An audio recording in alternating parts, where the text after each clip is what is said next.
Assalaamu alaykum warahmatullahi wabarakaatu. Ashama harkafuun hordoftoota fi kabajamtoota kiyya akkamiin nagaa jirtu? Ani nagaa alhamdulillah.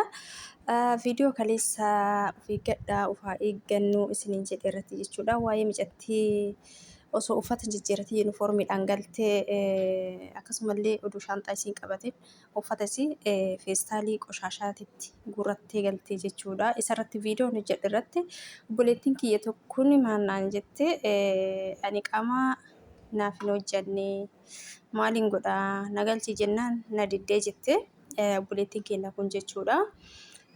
Obboleettii kiyya dur sa'atii iqaamaa keessi hojjetamuuf si hojjetamuu dhabuu isaa yoo kabeetu ta'e jechuudha. Guutumaan guututti mana yaalaa sin geessine ijoolleen baay'een keessan iqaamaan nu hojjechuu fi nu hojjetamuu dhabuu isaa maaliin beekna kan jettan hedduutu jira jechuudha.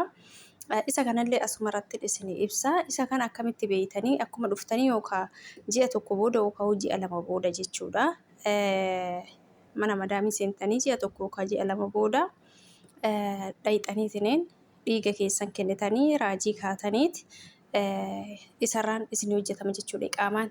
Garuu immoo odoo dhiigan kenneen odoo immoo raajiin ka'in mana yaala deemtanii isin dhukkubee odoo hin taane yoo kana isiniin jedhu yaa ulaagaalee seerri barbaadu jechuudha.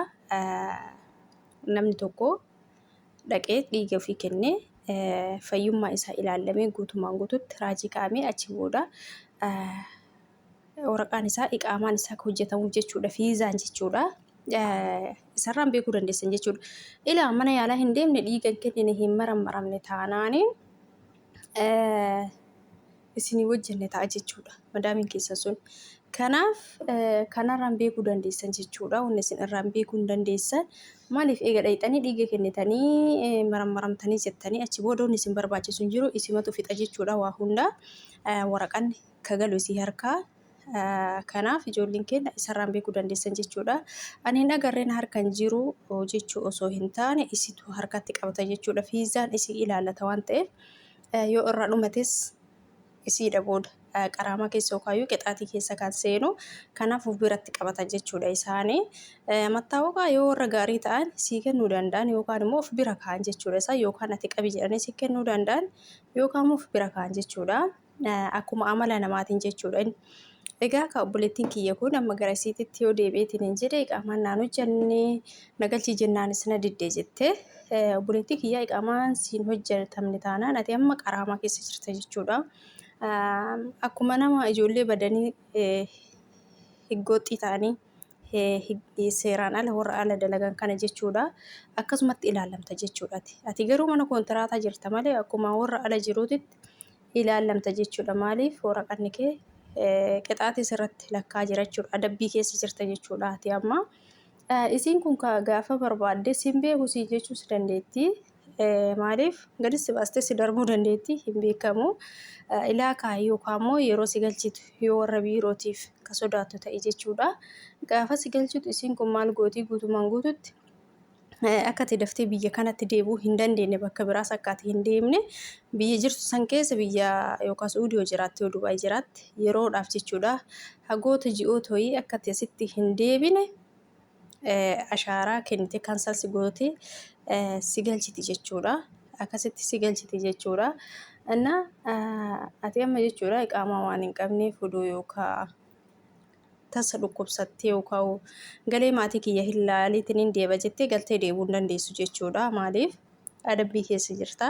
Adabbii san haga isiin ofirraa buustee si kansalsi gootee akka ati biyya kanatti hin deebine si galchitutti jechuudha. Rakkoodha ijoolleen keenya yeroo baay'ee waan akkanaa kana of eeggadhaa isiniin jedha.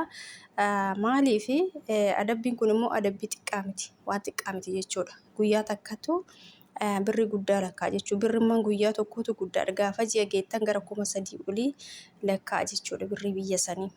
Biyya san keessa jirtan Dubaayis jiraadhu Suudiis jiraadhu jechuudha. Innaa kanaaf ijoolleen keenya yeroo baay'ee qaama siin hojjetamne taanaan warra biirootitti himachuu qabdan kiseedhaan jechuudha. Akka warri biiroo isinii hubatan isaan immoo takka qaraamaa keessa yoo seenan qaraamaa san adabbii san kafalanii nama hojjechuuf itti ulfaata jechuudha. Kanaaf isin dursitanii yoo isaan ji'a tokko ka ji'a lama booda isinii kan hin hojjenne ta'e ka isin hin deemne yoo ta'e jechuudha. warra biirootitti himachuu qabdan. Maal keessa akka jirtan, waraqanni keessan maal keessa akka jiru isaanitti himuu qabdan. Iqaamaan naaf hin hojjetamne, akkana mana yaalaa nan geessine, kan maramin agarree ulaagaa waraqanni naa hojjetamu hin guunne naa gaafadhaa jettaniin akkasii itti himuu qabdan jechuudha. Callisuu osoo hin taane maaliif booda isinirraa rakkoon ga'a jechuudha. Rakkoon isinirra ga'a jechuudha booda. Kanaaf ijoolleen baay'een warri callistaniitu waan ta'ettan isaanis tokkoon isaanii kan irraa hin beekne hin jiran jechuudha.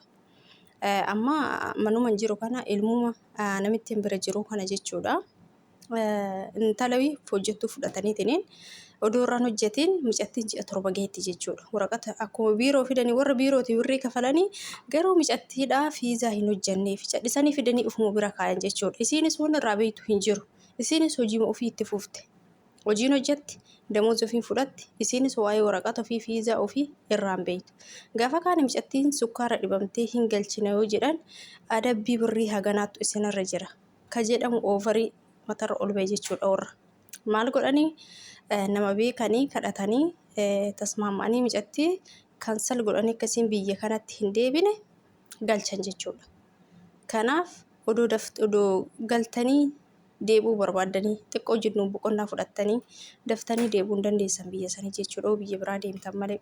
Kanaaf isin saaxilaa inni immoo galuu irrattis baay'ee isin saaxila eerpoortii isin hin dabarsanii odoo adabbiin kun isinirraa hin bu'in jechuudha. Kanaaf ijoolleen keenya sirriitti waan kan of eeggachuu qabdan isiniin jedha.